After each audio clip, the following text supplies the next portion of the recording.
Hoe hou 'n volk regtig koers? In 'n wêreld met soveel ideologieë en denkrigtinge, is hierdie juis die vraag van ons grootste filosoof, H.G. Stoker, wat sy grootste werk Stryd om die Ordes daaraan gewy het. Wat is die wortel, die kern van 'n volk se bestaan, te midde van 'n vloedgolf van verskillende politieke ideologieë en selfs te midde van die verwoesting van die Tweede Wêreldoorlog? Skryf Stoker oor hoe belangrik dit is vir ons volk om hierdie wortels te herontdek, net soos wat ons dit vandag ook weer moet herontdek.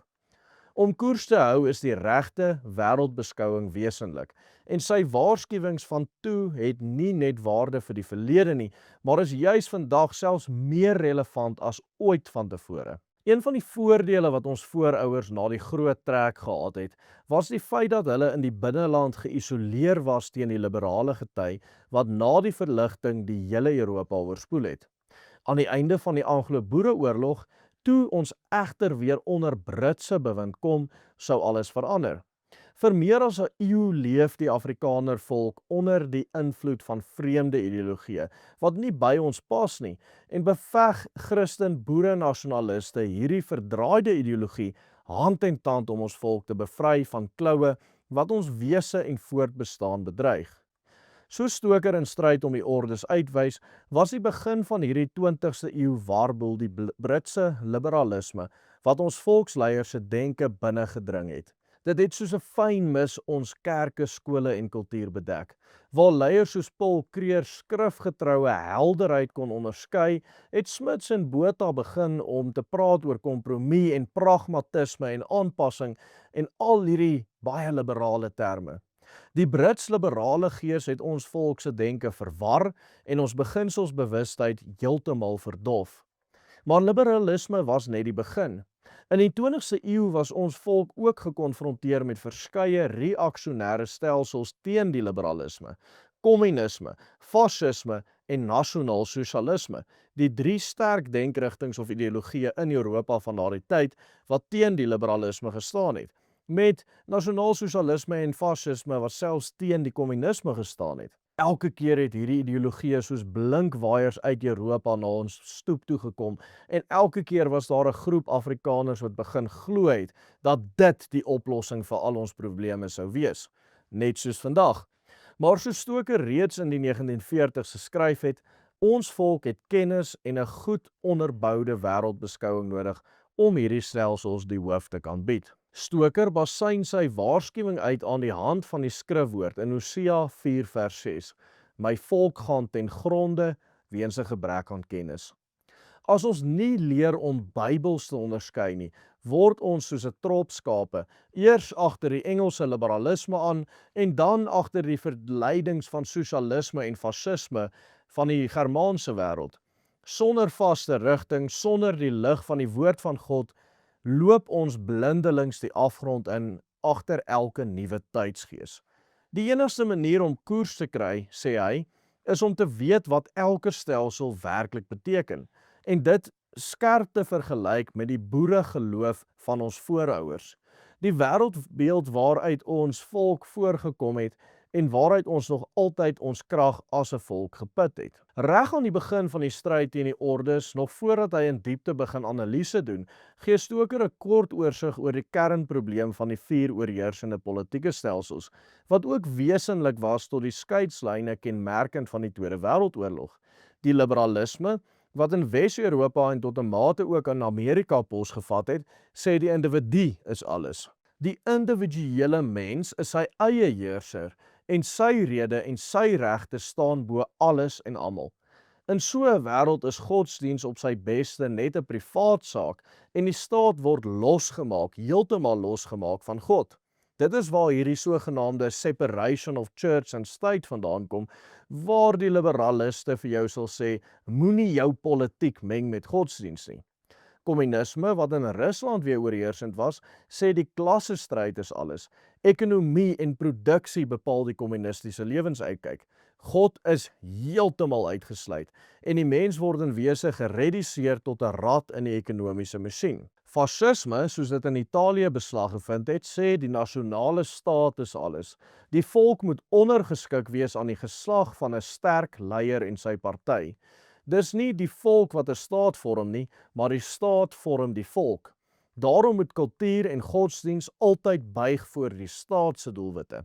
En dan uiteindelik, nasionaal sosialisme sê, die bloed en die bodem is alles. Ras, volk en grond word die allerhoogste goed en alles in die lewe, ook selfs die diens van God, word ondergeskik aan die ras en die grond. En nou die kontras. Wat sê ons? Wat sê die boere-ideologie? Wat sê die Calvinisme? Dit sê, God is alles, want soos ons leer in Romeine 11 vers 36, uit hom, deur hom en tot hom is alle dinge op hierdie aarde. Die individu en die volk en die ras en die staat en die gesin en die kerk en die kultuur. Alles het inderdaad 'n plek in die sosiale orde, maar altyd slegs onder ons koning Jesus Christus se heerskappy en in lyn met sy skepingsstruktuur en heilshistoriese doelwitte in Christus. Dit beteken dat elke faset van die samelewing, of dit nou opvoedkundig of besigheid of ekonomie of politieke beleid is, alles word gemeet aan die woord van God. Dit is interessant dat vandag, amper 100 jaar na Stoker hierdie boek geskryf het, Christen nasionalisme so 'n groot ophef in Amerika maak. Hierdie wat ons nou van praat, waar Christus die koning van ons samelewing is en waar alles ondergeskik aan die woord van God moet wees, was nie regtig enigsins 'n konsep wat enigiewers anders behalwe onder ons Afrikaner volk op aarde geseëvier het nie. Maar vandag hoor ons daai geluide geweldig sterk in Amerika deurkom, veral na die dood van Charlie Kirk. Stoker wys daarop dat die Ossewaard trekfeeste van 1938, waar duisende Afrikaners met die 100-jarige viering van die groot trek spontaan in hul geloof en erfenis bely het, bewys dat die Afrikaner in sy hart nog altyd in wese gereformeerde Christene gebly het. Die volksiel het geklop, selfs al het die liberale en sosialistiese idees gewoeker in ons land en onder ons eie mense. In die Calvinisme vind Stoker dan ook die teengif teen valse internasionale politieke dwalinge. As Stoker dan skryf teen die sosialisme, die liberalisme, die nasionaalsosialisme en die fasisme, dan wys hy deurlopend uit dat hierdie stelsels uit ander wortels en ander grondslae wat nie in lyn gebring kan word met ons volk se roeping voor Jesus Christus nie. As ons daarop bou, bou ons 'n skewe huis op 'n onvaste fondament wat uiteindelik ineen sal stort. Stoker sê duidelik, as ons nie nou leer om hierdie dwalinge te onderskei nie, wag daar net nog verwarring op verwarring, nog stryd op stryd, nog broedertwis op broedertwis. Ons sal eindeloos beklei oor kerk en oor staat en oor godsdiens en oor kultuur, oor huisgesin en oor skool. Ons sal nooit verenig wees as 'n volk nie, want ons fondamente is te skeef uitmekaar uit. En as die fondamente skeef lê, kan die gebou van die Afrikaner volk net nooit bly staan nie. En soos wat mense op Facebook so lief is om vir mekaar te sê, die Afrikaner kan nie saam staan nie.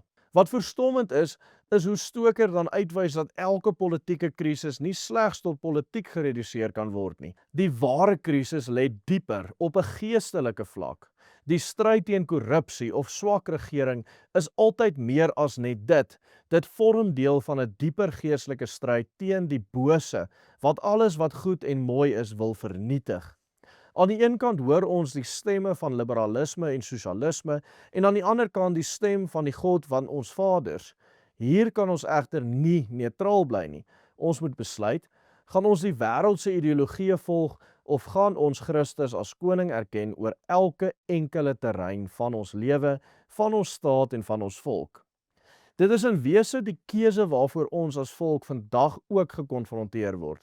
Soveel te meer in 'n era waar inligting so vrylik soos vandag versprei word en blootstellings aan hordes vreemde idees eintlik vir alle praktiese doeleindes onafwendbaar is. Juis daarom is dit so belangrik om ook nou vas te hou aan die fondamente van ons volk.